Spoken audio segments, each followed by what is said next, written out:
s'ils veulent se vacciner, parce que ça c'est quasiment un autre débat. Ça peut être obligatoire.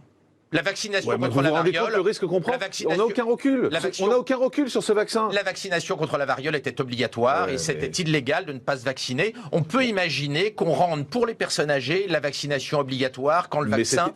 Moi, je peux vous dire qu'un vaccin en janvier, moi, j'y vais pas. Hein. Mais moi, je n'y vais pas. Je n'ai pas confiance. Mais personne. Je n'ai pas confiance. Il y a zéro recul. Personne n'a proposé de vacciner les gens de votre âge. Non, mais d'accord, mais même plus âgés. Moi, j'enverrai pas mes parents se faire vacciner en janvier. Moi, je ferai vacciner ma maman. Mais comment vous pouvez sur le champ. Comment vous pouvez être certain d'un vaccin dont on n'a aucun recul? Si l'on sort le vaccin raisonnablement et pas comme le. Mais en janvier, vous parlez de janvier, vous vous rendez compte ? On aura. Le scientifique, c'est Jean-Marc Morand. Non, mais c'est mon avis. Scientifique. Je suis désolé, c'est pas.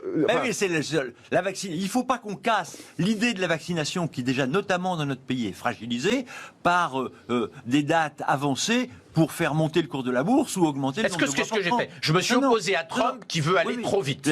Vous parlez de janvier, c'est 2 mois après, excusez-moi. Ce que je veux dire, c'est que... Ça, on joue un peu sur les mots. Il faut sortir le vaccin le jour où il sera prêt. On a vu que la semaine dernière, il y a eu un accident sur le laboratoire d'AstraZeneca, sur le vaccin d'AstraZeneca, et AstraZeneca a arrêté les tests. C'est bien. On ne sait pas encore si c'est un effet secondaire du vaccin d'AstraZeneca ou si la personne a eu une maladie indépendamment. Mais vous vous rendez compte qu'en janvier, on n'aura aucun recul, en février ou en mars, on n'aura aucun recul sur un vaccin. Moi, je peux vous dire, mes parents ne seront pas vaccinés. Jean-Marc, excusez-moi.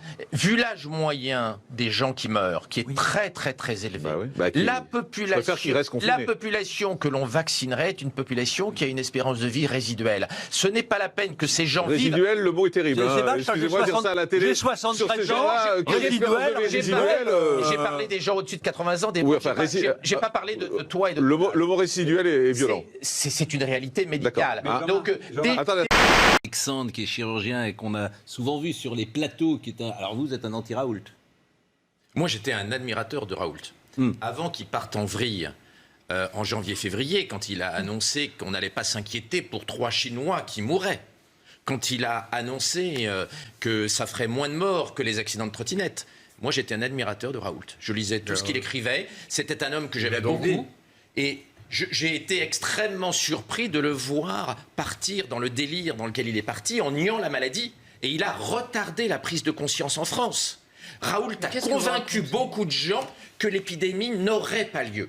Mais attendez, vous êtes sérieux ou quoi? Je suis extrêmement sérieux. En janvier-février, il a fait prendre du retard. Quand il a expliqué qu'on n'allait pas s'inquiéter pour 3 Chinois qui meurent, il a fait prendre du retard à la prise de conscience. Moi, je fais partie des gens qui ont été abusés. J'étais persuadé qu'il n'y aurait pas d'épidémie. Parce que j'étais un admirateur de Raoult et j'ai cru ce qu'il disait. Et moi, personnellement, j'ai professé sur Twitter des conneries en janvier. J'ai dit, il n'y aura pas d'épidémie.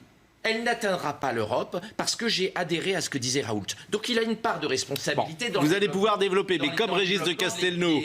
L'épidémie, parce qu'il y a beaucoup de gens qui croyaient en Raoult. Non, mais quand j'ai dit tout à l'heure qu'il avait minimisé l'épidémie, vous m'avez dit... Non, c'est le mot grippette qu'il n'a jamais employé. Alors d'accord, le mot, mais il a minimisé l'épidémie au départ. On va pas s'empêcher de dormir pour 3 Chinois qui meurent. Moi, je sais pas... Non, mais attendez, je ne sais pas, encore une fois, je vais répéter, je ne sais pas s'il a raison ou tort. Non, mais bien sûr, mais s'il a raison ou tort, la seule chose, et c'est pour ça que je réagis, c'est qu'il n'a pas du tout été le seul à le dire. Et pardonnez-moi, mais vous étiez le seul, par contre, parce que vous êtes un professionnel, à connaître Didier Raoult au mois de janvier. En fait, on ne le connaissait pas. Donc ne dites pas que c'est lui qui nous a empêchés de prendre conscience.